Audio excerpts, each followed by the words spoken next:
This is not an argument against open-ended questions. They are a very important and valuable tool in motivational interviewing. However, there can be a drawback to leaning too heavily on questions, whether they are open or closed. And that is that the client can start to feel like she's under interrogation. Asking question after question after question doesn't engage the client in a conversation. It feels very clinical. The client can feel under a microscope. And so the more you can do to break up the questioning in what feels like a more natural dialogue, the more comfortable the client is going to be. This can be especially tricky near the beginning of a session when you're trying to collect information about the client. Of course, you need to gather data. You need to do a thorough assessment.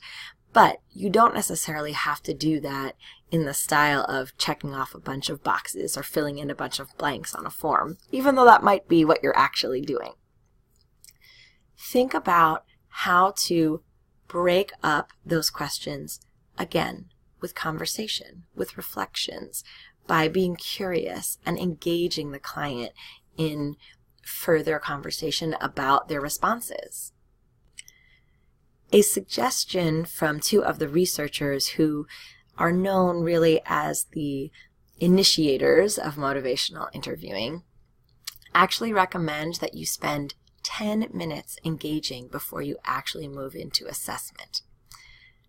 That is probably going to feel like a very long time.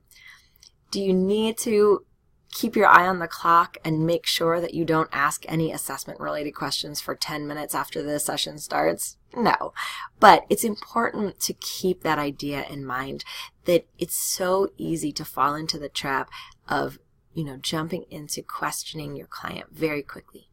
Instead, work on engaging, and often you'll find that some of those questions you were going to ask as part of your assessment come up during that initial conversation. Another sort of rule of thumb that you can use is thinking about reflecting before asking another question. Again, the reflections, the affirmations and summaries, which we'll be talking about in the next couple chapters, those keep it conversational. So the authors of our textbook suggest that you aim for about 2 reflections for every 1 question. Something to think about.